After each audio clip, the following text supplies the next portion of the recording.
And I've come to the conclusion the only thing Trump cares about, forget the trade war, forget the wall. The wall is idiotic. Forget all this stuff. He doesn't care about the deficits, how much debt he's been piling on. All he cares about is the level of the stock market, because for him that equates with votes.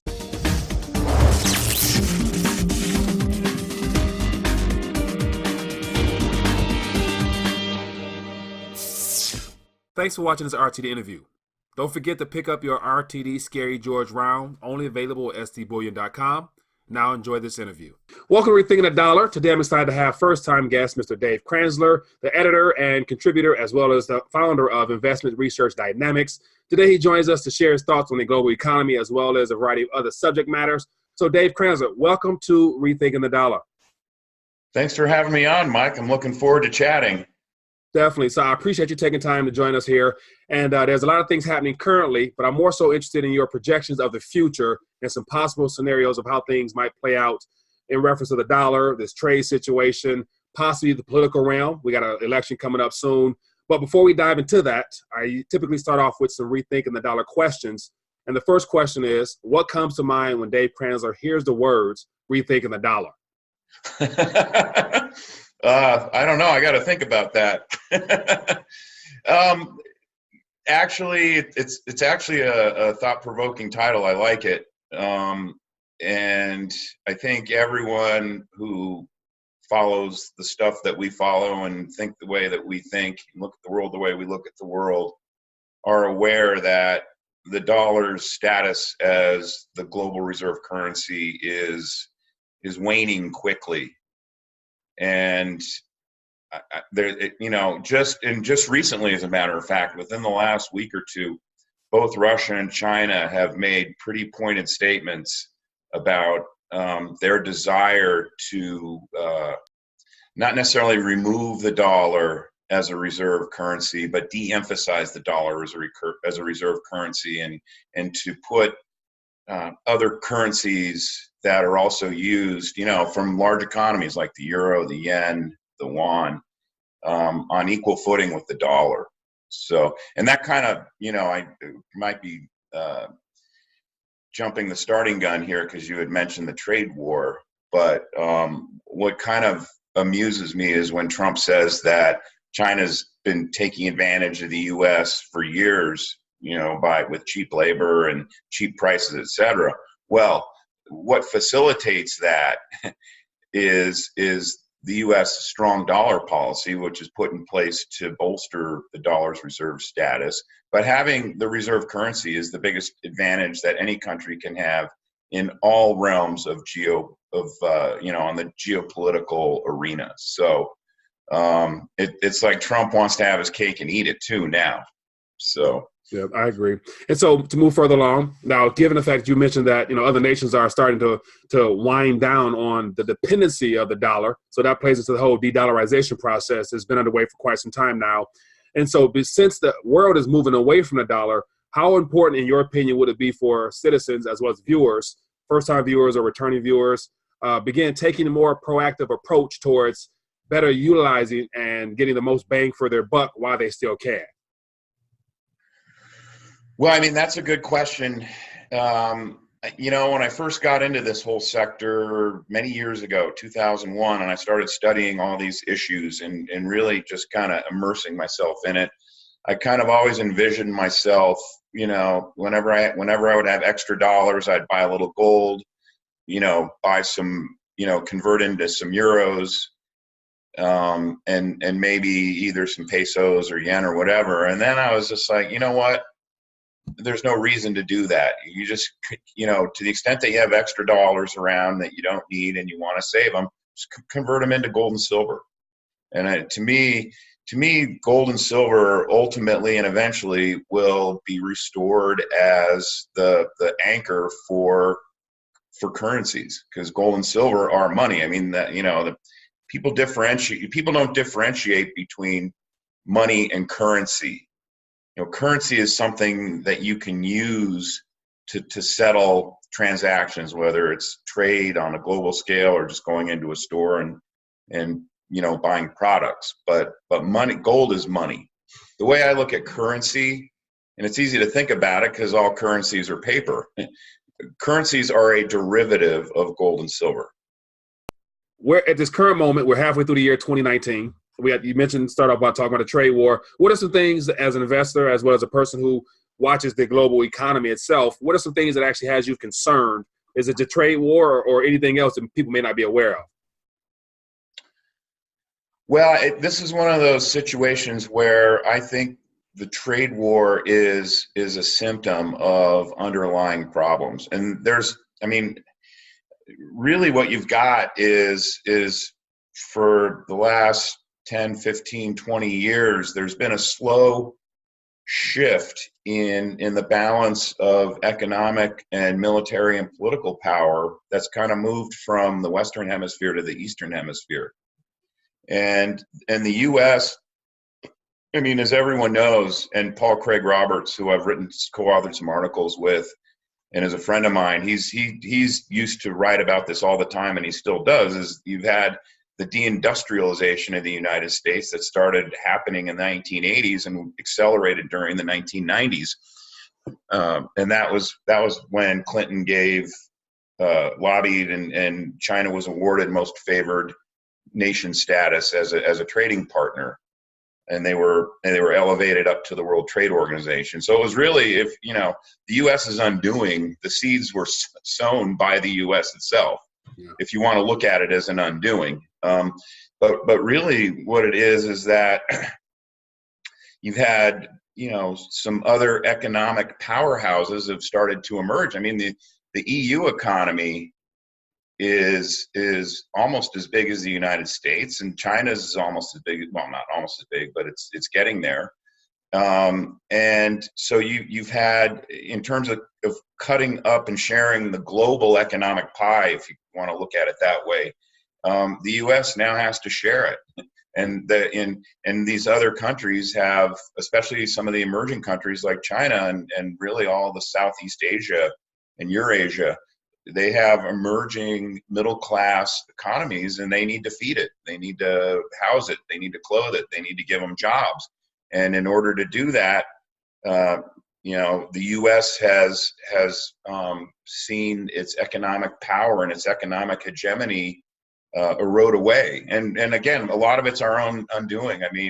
In terms of what concerns me, it's not just, when you watch the financial media, they like to point to China's government debt and corporate debt, or Europe, they've got big debt problems. Well, the biggest debt problem in the world is right here in this country, because the U.S. by far has more debt at every level combined of its system than any other country in the world, and more debt per capita. Yeah. So I think the trade war is just a symptom of underlying problems, tectonic changes that are going on beneath the surface. And it's unfortunately, it looks like, or the worst outcome could be, and I hope this doesn't go this way, is we're going to end up in a military war. That's how these changes or these shifts in the balance of power, it's how they've always been settled throughout history. Now, when this whole trade war situation, it has to do with a lot about tariffs. And so recently, President Trump mentioned that tariffs don't hurt the U.S. consumer. And then once again, someone came out and said they do. So tariffs itself, an extra tax. So what's your thoughts on this possible $300 billion that President Trump keeps throwing out there that he can implement at any minute now if China doesn't cooperate? And as you mentioned, the worst case scenario could be war. What do you think China's limit will be, and continue to just be bullied in a sense by the U.S. and this threat of tariffs and things of that nature before they say, hey, okay, we have to respond? And could that response be as in dumping treasuries, as a lot of people mention, or de-dollarizing officially, or what, before we get to that war aspect, hopefully? Unfortunately, I'm not sure, it looks like the U.S. is really starting to flex its muscle in the South China Sea area, and I think, didn't I just read last week they're selling Taiwan $2 billion worth of military equipment or something like that. Yeah, not familiar. It's kind of like a FU to China, I'm not really sure where Trump gets the idea that tariffs don't hurt the U.S. consumer. As you say, it's essentially it's a tax. It's a tax on incoming products from China, and I haven't seen the numbers in a long time, but I know within the last 10 years, we were consumers. 60% of what consumers were buying and consuming came from China, were made in China. So if you're going to put a tariff on that, you're going to increase the cost of it, and that's price inflation. So I mean, think about, I mean, if you go through a Walmart, I'll bet you 80% of the stuff that is sold there is made in China. Yeah, if not more. Right, and of course it's going to increase the cost of all of that stuff. So, trade friction really it's the first step towards war. And again, it's I think the U.S. elitists and the insiders, and I'm not talking about guys like Trump. I'm talking about the really wealthy people, the real power brokers behind the scenes. The dollar is what gave the U.S. its power, its global hegemony. I mean, we were basically it was a unipower world for a while, and that's being taken away from the U.S. And the guys behind the scenes who were implementing that power don't like it, and so they're going to fight back. And they don't care about the average American. They care about their ability to exercise power and accumulate wealth, and that's it. And if someone is sort of the poster child for that mentality, it's Hillary Clinton. Yeah, and it's very interesting to me that during the presidential campaign, President Trump ran upon talking about how artificial the economy was. Everything was in a bubble. So now everything is great and it's his doing. So I'm thinking, like, is he setting himself up for something, or does he know something? Because if this thing pops under his watch, will he still be willing to take the blame the way he's taking the blame on the way up? And so we're going to find out, unfortunately, don't you think? You know what? I've been thinking about that very issue a lot lately. And I mean, for quite some time, I've been making fun of the fact, on Twitter or on my blog posts, that if you recall, during the 2016 presidential campaign, Trump, in one of the debates, actually, Trump referred to the stock market as a big, fat, ugly bubble. And that was with the Dow at 17,000, and now you got the Dow at a little over 26,000. It was a big, fat, ugly bubble then. What is it now? Yeah. He'll probably say that because the jobs are so great now, that's the reason. That was the catalyst that led us up to that. Was it additional 9,000 points on the Dow or something like that? I mean, it's sheer insanity. And because what he's realized is that, there's, and the studies show this, there's a direct correlation between consumer sentiment and the directional movement of the S&P 500. So when the stock market, I mean, you could have people struggling to make ends meet. They're maxed out on their credit cards, to pay their rent or pay their mortgage or their car payment, put clothing on their food. But as long as the stock market's going higher, it gives them hope, and they have an optimistic outlook, and that's what drives that correlation there. Yeah. And I've come to the conclusion the only thing Trump cares about, forget the trade war, forget the wall. The wall is idiotic. Forget all this stuff. He doesn't care about the deficits, how much debt he's been piling on. All he cares about is the level of the stock market, because for him that equates with votes. And now that he's had a taste of power, there's no question he wants to be reelected, and he's got an ego. So losing in 2020 would be just a massive blow to his ego. So he's going to do what he can to get votes. And if that means trying to drive the stock market up, he's going to do it. Now, there's an Achilles heel in the whole system, and it has to do with debt and debt defaults. And we're already starting to see debt defaults escalate. And that was kind of the subject matter of that emergency meeting that we read about that Mnuchin had with the Council or Committee of Financial Stability, whatever it is. It's essentially the same people who are on the working group of financial markets. And one of Mnuchin's advisors, who a former BlackRock managing director, I'm sure had his ear to the ground, and his buddies on Wall Street are telling him, look, all this single B debt issuance in the last several years is starting to blow up. We got to figure out what to do about it. And so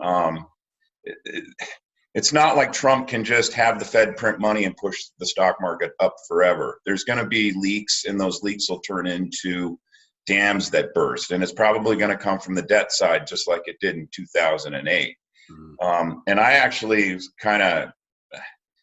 I've been kind of throwing out there today, Trump better hope that he can keep pushing up this stock market, because if it reverses and sells off, which I think will happen before 2020, he's going to wear the stock market crash just like Charles Manson wears murder. I mean, that's he's taking claim for the stock market. So if it goes the other way, that's going to fly right back at him and push him out of office. Yeah, I believe, and so in my personal opinion, after last week's announcement by Jerome Powell that they would be willing to do or continue this expansion, I'm of the mindset that, it happens to be right in time as the global economy is slowing down. And I'm hearing more and more concerns about recession from the mainstream news like never before. So we're obviously in that cycle or that period to where the rate cuts that they're pricing in was 3 to 4 rate cuts before 2020. And so do you think those rate cuts will then spur on the easing policy like before to keep this bubble alive, that could see us to 30,000 Dow and beyond if they cut and ease?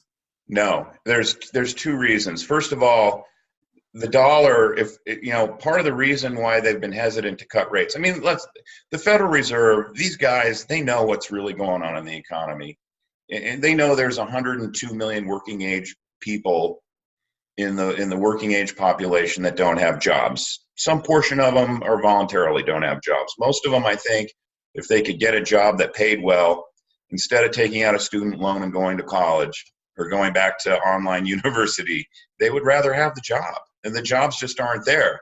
If you got a choice of working at a car wash for minimum wage or taking out a student loan and trying to get some sort of training that might help you get a better job, you're going to do that, and then you're part of the 102 million that aren't part of the labor, definitionally part of the labor force. Well, I got news for those people, and a lot of them are starting to find out now that a lot of these online programs or community colleges or whatever, you might get a decent education, but the job that you think you're going to get isn't there anymore. The managerial class, white collar professional job, that's probably one of the fastest shrinking areas of the economy. And we've seen that with, I think it was either Ford or GM just announced that they were cutting 10,000 managerial jobs worldwide. Yeah, I can't remember which one it was. They're both cutting the white collar job force at their companies. Yeah. So what's going to happen is they're going to take down rates, and it's going to hurt the dollar. I mean, we've seen weakness in the dollar in the last couple of weeks. If you look at a chart of the dollar, like a long-term chart of the dollar, the chart looks terrible. And I'm not a big chart reading guy. I'm more of a fundamentals guy. But I think that's part of the reason that the Fed has been somewhat hesitant to cut rates, is because they know that, to hold this system up, they got to have a strong dollar. Mm-hmm. And the other part is that I think most households, and I look at these numbers every week because I write my short sellers journal, and most households, and you're seeing it with the housing sales numbers that have been coming out this year, most households are running out of capacity to take on more debt. And that's regardless of what the interest rate on it is. It could be zero cost debt. And the problem is, not only do you have a monthly interest payment, you also have a monthly debt service payment, right? So if you're already loaded up on car leases, credit card debt, student debt, even if the government's willing to give you a 0% mortgage, you're probably not going to be able to afford the all-in cost of homeownership, which would include all the expenses plus the amortization of the mortgage. And so that's why I don't think we're at a point now in the system where interest rates or even zero interest rates are not going to stimulate any kind of economic activity. Right. And so if you don't think they're going to cut, what type of policies will they implement? Because clearly they're trying to prevent this expansion, this 10-year bull market or whatever we want to call it, from coming to an end. Because I'm more than aware that they know that once it does come to an end, there goes the whole dollar dominance and dependency that we've had upon the world to be able to export dollars and get goods and services. So that might change. What are you going to implement? I don't know that you can. I mean, eventually the system reaches a point where you got to just let it reset. I mean, maybe that's why they're trying to infuse this idea of modern monetary theory into everyone, MMT, and that's really just it's a fancy word or fancy phrase for helicopter money, and maybe that's what they're going to try and do, because the QE wasn't really helicopter money. It was helicopter money for the banks, but it wasn't helicopter money for Main Street. And helicopter money, the Fed prints money and sends every household a check. Yeah. Have you noticed that all the Democratic candidates now seem to be running on some type of universal or free or debt forgiveness type of model in their campaign promises thus far? Yeah, and that's the thing, and that'll get them votes. I mean, if you're a millennial and you're sitting on a huge chunk of student loan money debt, and it's keeping you from buying a house, and it's sucking up all of your after-tax income after your food and your BMW lease payment, you're all for it, and you'll vote for that. And that's all it is. It's going to mess up the system even more. I mean, it would be like when Chernobyl melted down. It would be like trying to put the fires out with radioactive water. And that's what they're gonna, that's probably where we're headed. And I mean, the dollar will it'll be like someone opened up a trap door and the dollar just falls straight down. If that's really what kind of the next stage policy that's implemented in this country. And gold, I mean, people will be shocked at how quickly and how high gold and silver go in that scenario. Very true. Now, what are your thoughts on alternatives outside of gold and silver? We know that those are historical monetary units that are guaranteed to hedge very well against the fiat currency digital creation that's current, and also that's what's coming. What are your thoughts on the cryptocurrency side of things with Bitcoin, like all those coins that are gaining mainstream attention, and you factor in all the institutions that are now being set up for that? Is that intentional or what? Honestly, I think I think for the time being, these cryptocurrencies are this decade's video games. It's the latest and greatest fad. Honestly, I think the ultimate purpose of the cryptocurrency, because it's being promoted by the promoters as decentralized currency, keeps you out of the central banking system. Well, to me, that's blind propaganda, and most of these people don't even realize it, because, I mean, first of all, cryptocurrencies don't work unless you've got a free and open internet. You keep your cryptocurrencies in a purse or whatever they call it. You don't think the NSA or the Russian counterpart to the NSA or the Chinese counterpart to the NSA, you don't think they can't break into those things? I mean, we're seeing hackers break into those things all the time, into these cryptocurrency exchanges.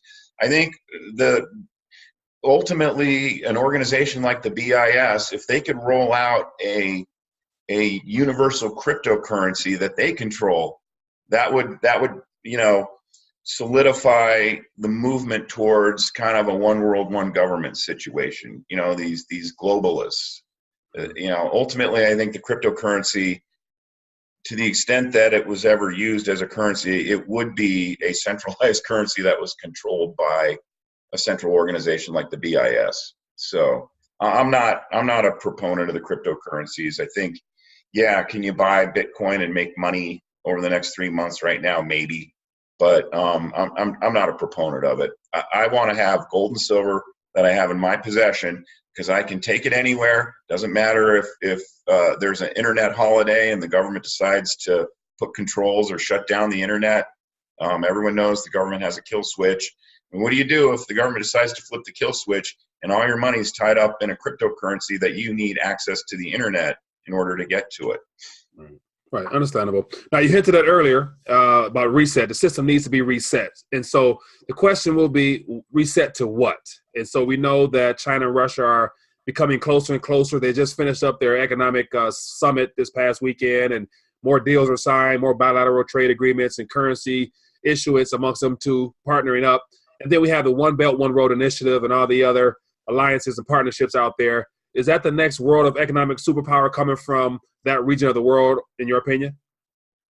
Probably. Yeah, I don't know what kind of time frame. I mean, that part of the world has already, increased its stature as a global economic power. I'm sure they're going to have some political issues and power sharing to sort out, and who knows how that whole thing's going to unfold. But right now, it certainly looks like Russia and China are cooperating and working in concert together. I mean, Russia sells energy to China, and China pays for it in yuan. Certainly China, and I've observed this for a long time, China's spent the last 10 or 15 years at least developing, a regional economy that they can sell their goods into. So, because I'm sure they saw eventually, they were too dependent on selling goods to the United States, and that wasn't going to last forever. And I think that whole thing is slowly coming to an end, and you're seeing a lot of economic activity that might have been flowing from east to west is now going to be in the east. And it looks like even some European countries are starting to gravitate towards that sphere of economic power and political and military power. All right. Now, as we draw towards the end of our chat, what are your thoughts on the long-term future of the dollar? We know it won't remain the current reserve currency for much longer. Do you ever think about the time frame and how things can unwind down? And if the dollar is no longer used for international trade, will we still have the same currency in this country here, or will there be need for a trading currency as well as a domestic currency here in the U.S.? That's the type of theoretical question that I haven't really put a lot of thought into. I do think eventually the dollar is they're going to have to, do a massive reval, probably along the lines of what we saw in Weimar Germany when they eventually, I want to say it was $1 billion to 1 reset, something like that. The old German mark, I forget the name of it. It started with an R. The old German mark was reset into the mark, and I think it was a $1 billion to 1 or something like that. Something ridiculous. But I think that's, if the U.S. dollar stays intact, I think we'll end up eventually seeing something like that.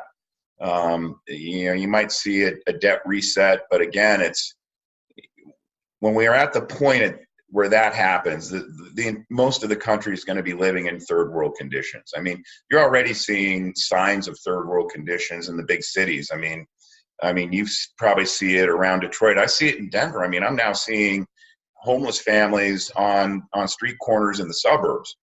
Up until the last few years, it was only in Denver. I mean, outside of my building, along the Platte the Platte River, there's homeless people camped out every night, and every big city's like that now. I mean, that's third world, and I think at some point, and I don't know if we're talking the next 5 minutes, 5 years, 50 years, I don't know, but at some point, this country, because we've pulled forward our consumption and we've gutted out the industrial core of the country, and we've replaced it with really what's just a massive shell of debt.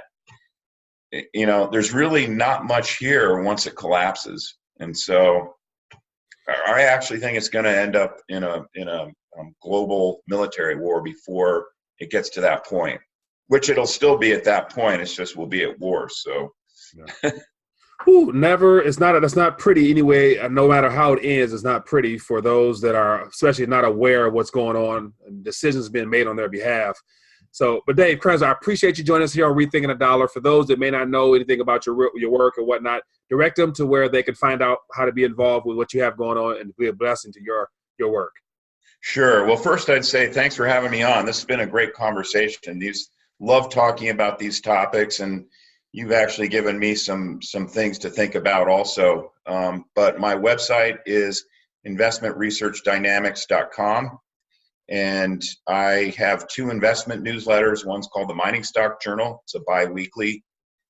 And I kind of focus on the junior mining stocks. I think that's where the most upside is once gold gets untracked to the upside, which will eventually happen. And then I also have the Short Sellers Journal, which is a weekly newsletter. And what I try to do in that one is analyze some of the key economic issues that might have come out during the week, or I relook at the economic reports, especially the ones that are rigged, like GDP and CPI, and then I talk about some short ideas. So, and there's links to both of those, more information on both of those newsletters on my website. Well, sounds good. Well, Dave, I appreciate you sitting down once again with Rethinking a Dollar. I'll have the link down below this video here. Other than that, continue to do what you do. I will continue to follow your work and definitely, hopefully, have you on in the future as things unwind, and hopefully, there's no war in the equation. But I agree. We can speak a little further on where we're at that current moment. But once again, thanks for joining me here on Rethinking a Dollar. Thank you, and I'd love to come on again.